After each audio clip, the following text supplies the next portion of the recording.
언행일치라는 제목으로 말씀 증거하도록 하겠습니다. 이스라엘 백성은 미디안을 물리친 기드온을 왕으로 세우고자 했습니다. 바로 오늘 이 본문 말씀, 이 장면이 사사기 전체의 그 전체적인 흐름에서 굉장히 중요한 전환점이 됩니다. 왜냐하면 사사 시대 이후에는 이제 왕정 시대인데, 아직까지 왕정 시대는 도래하지 않았지만 이스라엘 백성들은 이미 왕을 요구하였기 때문이고, 실제로 이제 사사였던 기드온에게 왕이 되어 달라라고 그렇게 요구를 했습니다. 당시 이스라엘 백성들에게 왕이란 어떤 존재였냐? 바로 어떤 다른 나라들과 같이 왕이란 이 백성을 통치하는 것인데, 이스라엘 백성을 향하여서 하나님께서 원하시는 통치 체제는 신정 체제였습니다. 신정 통치. 그러니까 왕이 아니라 하나님께서 직접 이스라엘을 다스리는 그런 신정 통치를 원하셨는데, 이스라엘 백성들은 이제 기드온의 모습을 보고 왕을 요구하였던 것입니다. 단순히 이것은 왕을 요구한 것이 아니라 은연중에 하나님의 통치를 거부하는, 그러니까 인간의 타락한 본성으로부터 비롯된 것이에요. 우리가 죄를 짓는 그 시작점이 무엇이냐면 바로 우리 안에 계신 왕이신 이 성령 하나님을 내몰고, 그러니까 내 안에 성전인 이 내 마음 안에 우상을 섬기는 것이죠. 그래서 그 우상이 때로는 내가 될 수도 있고 또 어떤 다른 존재가 될 수가 있어요. 어쨌든 우상이란 바로 나를 통치하는 그런 하나님의 자리에 다른 것을 올려놓는 것이 바로 우상입니다. 하나님은 이스라엘의 왕이 되셔야 되는데 이스라엘이 그것을 거부하였어요. 신명기 17장 14절에서 15절을 같이 한번 읽어보도록 하겠습니다. 시작. 내가 내 하나님 여호와께 내게 주시는 땅에 이르러 그 땅을 차지하고 거주할 때에 만일 우리도 우리 주위의 모든 민족들 같이 우리 위에 왕을 세워야겠다는 생각이 나거든 반드시 내 하나님 여호와께서 택하신 자를 내 위에 왕으로 세울 것이며 내 위에 왕을 세우려면 내 형제 중에서 한 사람을 할 것이요 내 형제 아닌 타국인을 내 위에 세우지 말 것이며. 아멘. 백성들이 기드온을 그러니까 세습적인 왕으로 세우려고 했습니다. 근데 하나님께서는 기드온을 왕으로 세우려고 하는 그런 계획이 없으셨어요. 기드온은 사사였습니다. 하나님의 신정 통치에 대한 거부였던 것이죠. 그러니까 하나님의 통치에서 벗어나려고 하는 죄의 본성이 지금 작용을 한 것이고, 그것으로 하여금 기드온을 왕으로 삼고자 했던 모습으로 나타나게 된 것이에요. 그런데 다행히도 백성들의 이런 반응에 기드온은 이렇게 반응을 합니다. 23절인데요. 같이 한번 읽어보도록 하겠습니다. 기드온이 그들에게 이르되 내가 너희를 다스리지 아니하겠고 나의 아들도 너희를 다스리지 아니할 것이요 여호와께서 너희를 다스리리라 하니라. 아멘. 기드온이 이런 이야기를 했어요. 말씀을 딱 보면 100점짜리 대답입니다. 100점짜리 대답. 그 이스라엘 백성들이 연약하고 부족하고 아직 영적으로 깨어있지 못하기 때문에 왕을 세워달라 이런 말을 할 수도 있어요. 근데 이제 기드온이 이런 대답을 했어요. 내가 너희를 다스리지 아니하겠고 나의 아들도 너희를 다스리지 아니할 것이고 여호와께서 너희를 다스리리라. 이것은 참으로 사사다운 대답을 한 거예요. 100점짜리 대답을 한 것입니다. 그런데 대답이 중요한 것이 아니었어요. 그러니까 겉으로는 기드온은 왕의 자리를 거부하고 이스라엘의 참된 왕은 여호와 하나님이다라고 이렇게 선포를 했어요. 굉장히 사사로서 신앙적인 올바른 입장을 취했고 겸손함까지도 드러냈습니다. 그런데 문제는 무엇이냐? 바로 기드온의 말과 실제 행동하는 것이 완전히 달랐던 것이에요. 기드온은 왕직을 거부했는데 결국 기드온의 이후의 삶을 보면 왕처럼 행동했고 왕처럼 살았습니다. 결국 기드온이 그 이후에 미디안 군대를 쳐부신 이후에 왕을 거부했지만 왕처럼 살았기 때문에 그 결과가 이스라엘에게 큰 문제가 되었습니다. 30절 말씀에 보면 기드온이 아내가 많음으로 그의 몸에서 낳은 아들이 70명이었고 또 첩도 있었대요. 첩도 아들을 낳았으므로 그 이름을 아비멜렉이라 하라. 이 첩의 자식이 중요하지 않은데 아비멜렉이라고 이름을 딱 거론을 했잖아요. 나중에 이 아비멜렉이 기드온의 이 70명의 자녀를 다 몰살시켜요. 아주 비극이 일어납니다. 겉으로는 왕의 자리를 거부했지만 그러나 말과 실제 행동이 완전히 다르게 살았다는 것이죠. 24절에서 27절 말씀에 보면 기드온은 에봇을 만들어요. 이스라엘의 금 귀고리를 모아서 에봇을 만드는데 이 에봇이 무엇이냐? 대제사장이 착용하는 의복의 일부로서, 그러니까 종교적인 역할을 상징하는 것입니다. 기드온이 만든 이 에봇이 오브라에 놔둡니다. 그런데 그 오브라에 놔뒀던 그 에봇이 나중에 우상화되는 거예요. 기드온이 만든 이 에봇이 우상화됐다라는 것은 기드온 자체가 신격화된 것입니다. 마치 이제 북한의 김일성, 김정은 주체 사상으로 이제 북한 주민들이 정신이 해가닥한 것처럼 그렇게 되는 거예요. 그래서 에봇을 만들어서 그 에봇으로 하라고 하면 이스라엘 백성들이 병들고 음란하게 되었다는 것을 볼 수가 있어요. 그래서 이 에봇으로 인하여서 그것이 이스라엘 백성에게 올무가 되었습니다. 이 에봇은 나중에 이스라엘 백성으로 하여금 우상 숭배로 이어지는, 그래서 이스라엘 백성에게 아주 신앙적으로 악영향을 미치게 돼요. 28절 말씀에 보면 미디안이 이스라엘 자손 앞에 복종하여 다시는 그 머리를 들지 못하였으므로 기드온이 사는 40년 동안 그 땅이 평온하였더라. 자, 28절만 보면 굉장히 평온한 것 같고 1년도 아니고 40년입니다. 40년은 굉장히 긴 기간이에요. 어떻게 보면 한 인생으로 따지면 거의 반평생이 평온했던 그런 기사가 나와요. 27절과 28절이 상반되어집니다. 27절에는 기드온이 금으로 에봇을 만들었고 오브라에다 두었고 온 이스라엘이 그 에봇으로 인해서 음란하게 되었고 오히려 기드온과 그의 집에 올무가 되었다라고 이야기하면서 28절에는 40년 동안 그 땅이 평온하였더라. 도대체 어떤 말씀이 맞는 것일까를 우리가 생각해 볼 수 있어요. 우리가 이 말씀을 통하여서 생각해 볼 것이 있어요. 진정한 평화가 무엇인가? 진정한 평온이 무엇인가? 보통 우리가 교회를 다니면 샬롬이라고 이제 인사를 하죠. 이스라엘 사람들은 아직도 샬롬이라고 인사를 해요. 평안하냐? 평안을 묻는 거예요. 하나님 안에서 평안하냐? 샬롬. 근데 28절을 보면 샬롬인 것 같아요. 온전히 평안인 것 같아요. 그런데 그 내면을 들여다보고 영적으로 들여다보면 겉은 평온하지만, 겉은 샬롬이지만 속은 지금 그 에봇으로 인해서 이스라엘 백성들이 올무에 딱 잡힌 것처럼 서서히 신앙이 죽어지고 있는 거죠. 우상 숭배의 길에 빠지고 있는 것입니다. 사사기는 계속해서 악순환의 사이클이 이렇게 이어지고 있잖아요. 이스라엘 백성들이 배도를 하죠.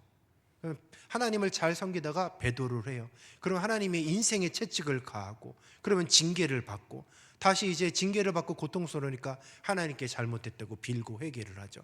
다시 평안을 준다는 거죠. 그런데 이 평안에서 하나님을 더 잘 섬겨야 되는데 이 평안의 안을 잘 들여다보면 에봇이 숨겨져 있는 거죠. 에봇이. 우리 사랑하는 성도 여러분, 평안하십니까? 아픈 데 없으시죠? 가족들 잘 지내시고요. 네, 자식들 잘 크고요. 근데 그 평안이 아닐 수가 있다는 거죠. 그 평안이 우리의 눈에 비춰졌을 때 평안이지만 만에 하나도 하나님의 섬기는 자리에 에봇을 하나 딱 갖다 놓으면 그 평안은 거짓된 평안이라는 거죠. 40년 동안 평안을 누린다. 이 사사기의 순환 구조에서 평화의 시기예요. 그런데 이스라엘 백성들은 이 평화의 시기에서 영적으로 타락하고 있어요. 신앙적으로 혼란을 겪고 있습니다. 그러니까 육적으로는 평안이지만 영적으로 혼란스러워지고 있어요. 피폐해지고 있습니다. 삶이 윤택하고 하는 일이 잘 된다고 해서 올바른 삶을 살고 있다는 근거가 되지는 않아요. 우리는 속지 말아야 돼요. 하는 일이 잘 되고 우리 자녀가 참 좋은 대학교 갔네. 우리 남편 사업이 잘 되네. 뭔가 하는 일마다 잘 되고 통장 잔고에 보니까 통장 액수가 두둑하고. 근데 그게 중요한 것이 아니에요. 그것이 평안이 아니라는 것이죠. 오히려 등 따시고 배부를 때에 영적으로 타락하는 시기가 될 수가 있어요. 하나님이 보실 때는 그것은 평안이 아니라는 것이죠. 오히려 자녀가 속을 세게 읽고 좀 공부를 못하고 자꾸 사업이 좀 끼우는 것 같고 주변에 보니까 힘들고 어려운 상황에 계속 놓여져 있고 좋은 일들이 일어나지 않는 것 같은 그런 삶의 악순환이 벌어지는 것 같지만 오히려 하나님 편에 봤을 때는 그것이 삶의 온전히 영적으로 거룩한 삶을 살 수가 있다는 거죠. 왜냐하면 가난하고 어려움을 당하면 오히려 더 신앙적으로 더욱 견고해지는 경우가 많이 있어요. 한번 잘 생각해 보십시오. 우리가 새벽 기도 출석 횟수를 볼 때 내가 힘들고 어려울 때 새벽 예배를 더 많이 가느냐, 등 따시고 배부를 때 새벽 예배 더 많이 가느냐. 물론 새벽 예배 오시는 분들은 그런 문제가 있건 없건 한결같지만 이렇게 횟수를 딱 따져보면 오히려 내가 진짜 힘들고 어려울 때 주님 앞에 바짝 엎드려서 기도하고 매달리고 그런다는 거죠. 성경도 막 안 읽어요. 잘 안 읽어. 근데 뭔가 문제가 발생이 되고 괴롭고 그러면 이제는 말씀을 안 읽던 말씀 성경을 이제 먼지를 털고 이제 보기 시작하는 거죠. 그리고 문제가 발생이 됐을 때 이제 기도의 자리에 나오게 된다는 거죠. 우리는 사람들을 너무 막 판단을 해요. 교회에 이렇게 같이 성도들이 신앙생활하다 보면 어떤 성도에게 가정에 문제가 있어. 그러면 은연중에 아이고 그러니까 하나님께 맞았지. 속으로 막 그렇게 생각을 하는 거죠. 무슨 안 좋은 일이 있으면. 그러나 육신의 눈에 봤을 때 안 좋은 문제가 있고 안 좋은 현상이 있다고 해서 그것이 결코 안 좋은 것이 아니에요. 오늘 말씀을 보십시오. 기드온이 사는 40년 동안 그 땅이 평온하였더라. 이게 정말 평온합니까? 지금 에봇이 우상이 되어서 이스라엘 백성의 영적 상태가 완전히 다 썩어 들어가고 있는데 이 세상 사람들이 볼 때는 40년 동안 그 땅이 평온하니까 그냥 평온한 줄 아는 것이죠. 영적으로 깨어있는 것이 무엇이냐? 바로 이 평탄한 삶 가운데서 나의 영혼을 파멸시키는 영적인 우상, 그러니까 에봇을 발견하는 눈이 있어야 할 줄로 믿습니다. 이 사단은 바로 그것을 공격하는 거예요.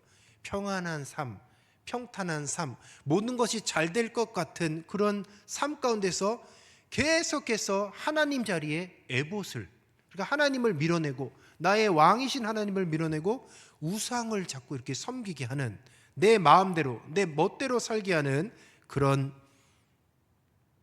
분별력을, 그러니까 영적인 분별력을 없애버리는 것이 사단이라는 것이죠. 29절에서 35절 말씀을 보면 기드온은 여러 아내를 두고 아들을 많이 낳았고 첩도 있었습니다. 한번 생각해 보십시오. 사사의 삶이 자녀가 70명이 있었다. 이건 뭐냐? 자녀가 70명이 있었다는 것은 무엇을 말하냐? 왕처럼 살았다는 거예요. 왕. 사사는 이렇지 않았죠. 당시 사사로 보면 오늘날 목사님이나 다름없잖아요. 영적인 지도자인데 제가 자녀 70명 낳으세요. 그럼 여러분도 어떻게 생각하시겠습니까? 목사님으로 보겠어요? 아니잖아요. 그러니까 기드온은 이미 본인은 분명히 왕이 안 될 것이다 라고, 여호와 하나님께서 이스라엘을 섬기겠다라고 이야기하면서 말은 그렇게 청산유수처럼 하고 본인은 왕처럼 살았던 거죠. 기드온의 아들 이름이 아비멜렉이죠.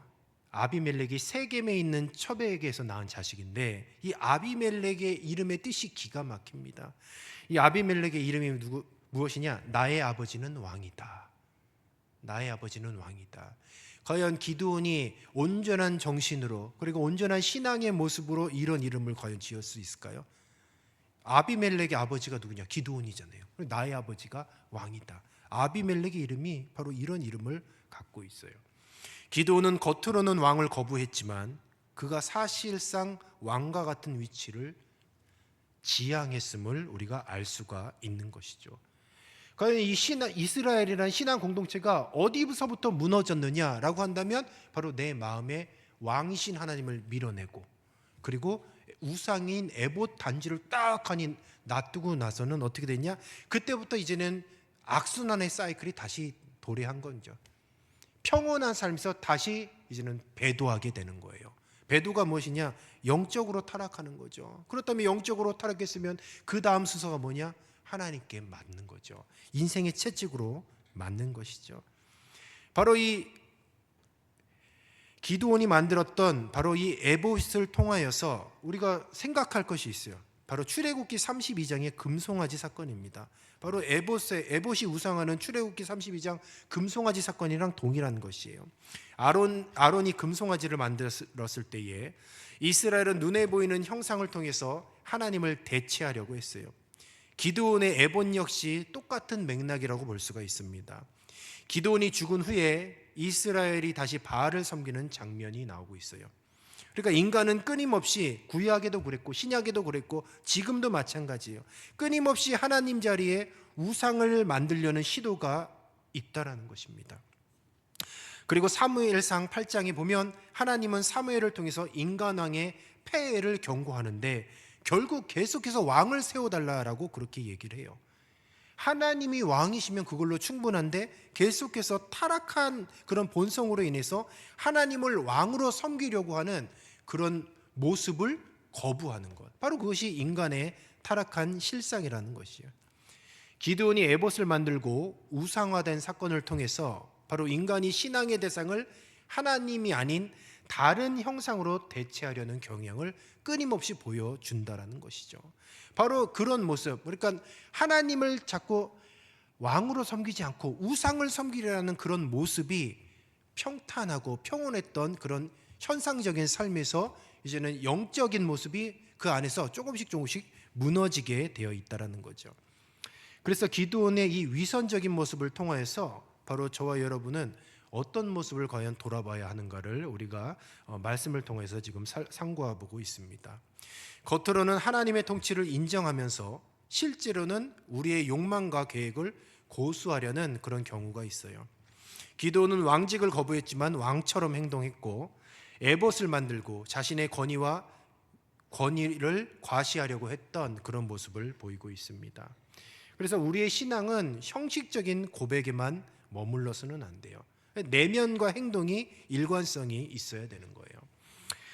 어떤 교회에 그 교회가 갑자기 부흥을 해서 성도들이 많아졌어요. 그런데 그 담임 목사님이 굉장히 훌륭하신 목사님이셨던 것 같아요. 분리개척을 하셨습니다. 분리개척을 이제 하는 과정에서 성도님들이 220명의 성도님들이 이제 분리개척을 하겠다고 했어요. 그러니까 부목사님에게 이제 220명의 성도를 떼어준 거죠. 아주 훌륭한 목사님이시죠. 그래서 부목사님이 개척할 수 있도록 도와주고 또 성도들이 함께 갈 수 있도록 배려를 해줬어요. 참 대단한 일이죠. 하나님이 기뻐하시는 일이죠.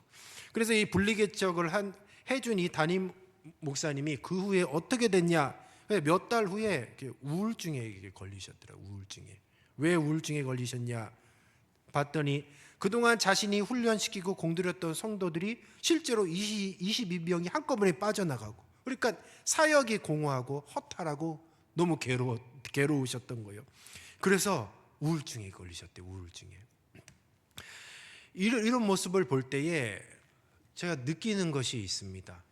우리가 보통 하나님의 일을 한다고 하고 이제 하나님의 마음으로 뭔가 좀 겉으로는 하나님의 일을 한다고 하지만 또 해요. 그런데 하나님의 일을 하고 나서 마음은 불편한 거죠. 우리가 보통 항상 원수를 용서하라고 하잖아요.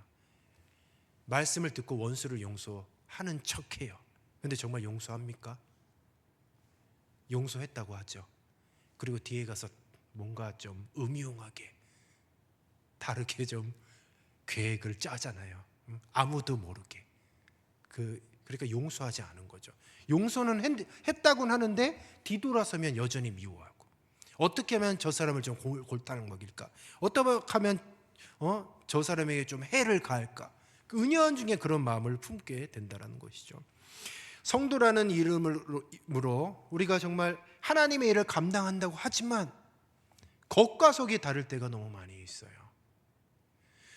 과연 제가 여기서 이렇게 설교하는 모습과 제 집에서 왕 노릇하는 그 모습을 여러분들이 본다고 한다면 은혜 받으실 분이 몇이나 될까요? 애가 셋이고 혼자 이렇게 키워야 하는데 좀 도와줘야 되는데 이상하게 제가 많이 못 도와줍니다.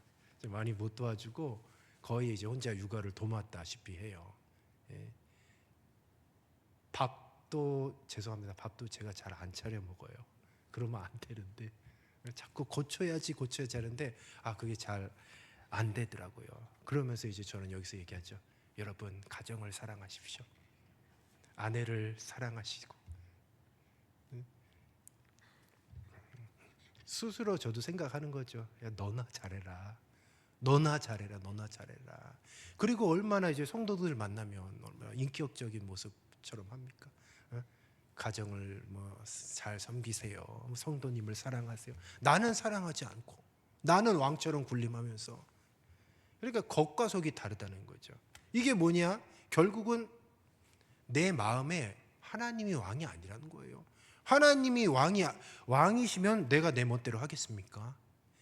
내 가정도 하나님이 왕이시고 교회에서도 하나님이 왕이시고 어디를 가든지 나의 왕은 하나님이신데 그럼 하나님이 왕이시면 그분을 의식하며 어디를 가든지 살아야 되고 심지어는 나 혼자 있을 때도 하나님이 왕이셔야 되잖아요.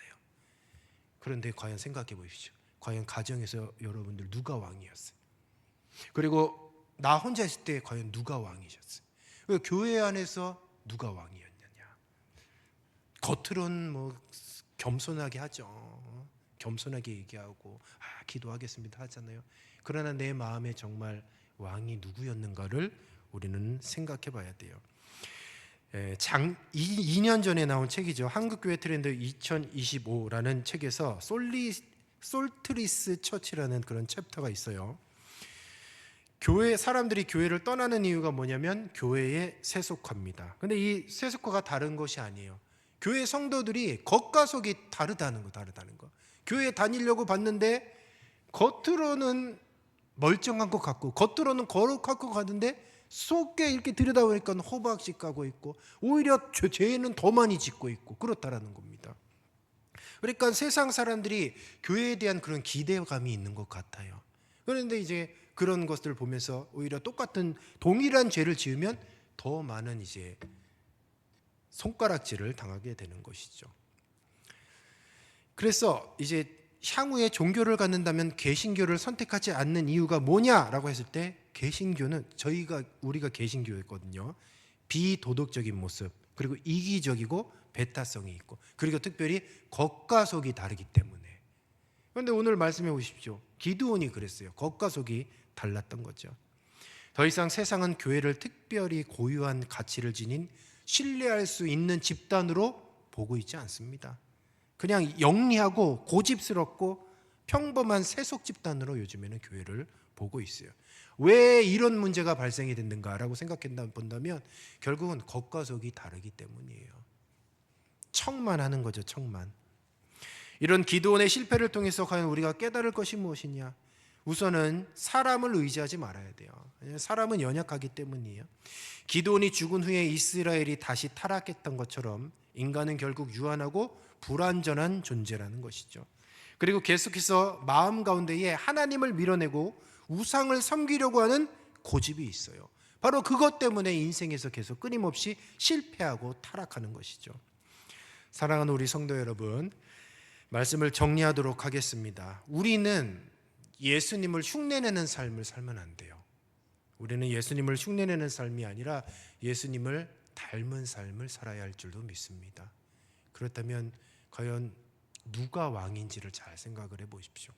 내 멋대로, 내 뜻대로, 내 마음속에 에봇 하나 떡하니 두고 그냥 내가 원하는 대로 살았다.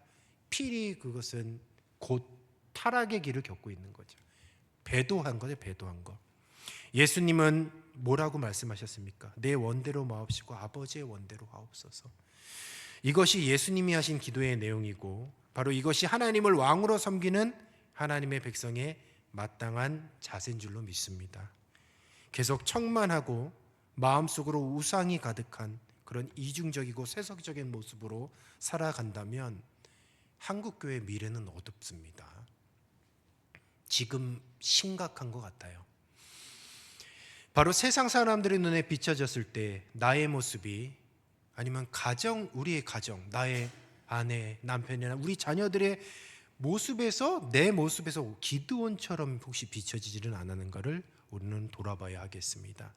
내가 섬기는 교회, 가정, 사회 구성원들의 눈에 나는 정말 그리스도인으로서 예수님 닮은 사람으로 비춰지고 있는지를 우리는 한번 심각하게 돌아보시고, 이 시간 이후로부터 예수님을 왕으로 모셔서 내 마음대로 내 뜻대로 하는 것이 아니라 항상 주님이 원하시는 대로 주님의 말씀에 순종하는 가정에서나 교회에서나 직장에서나 사회에서나 한결같은 사람이 되시기를 주님의 이름으로 축원합니다. 기도하겠습니다. 생명의 주님, 참으로 감사합니다. 오늘 말씀을 통하여 우리들의 삶을 돌아보았습니다. 기도는 한결같지 못하였고 겉과 속이 달랐습니다. 바로 그것이 타락의 결과였고 그 마음에 에봇이라는 우상을 섬기는 모습이 그대로 표출되었습니다. 교회에선 거룩하지만 가정에서 또 사회에서 직장에서 우리들의 모습이 어떤지를 우리가 심각하게 생각해 보기를 원합니다. 세상 사람들의 눈에 비춰졌을 때 우리 한국교회가, 우리 동원교회가 어떤 모습인지 다시 한번 돌아보게 하옵소서. 우리의 마음에 에봇을 버리게 하여 주시고 우리 마음에 우상 숭배를 버리게 하여 주셔서 다시금 하나님을 왕으로 섬겨서 내 마음대로, 내 뜻대로, 내 생각대로, 내 혈기대로, 내 본성대로 살지 않게 하여 주시고 온전히 하나님만 의식하며 하나님을 왕으로 섬기는 순종하는 삶을 살게 하옵소서. 그리하여서 나로 인하여서 상처받는 사람 없게 하여 주시고 오히려 생명을 살리는 귀한 인생 살게 하옵소서. 예수님의 이름으로 기도드리옵나이다. 아멘.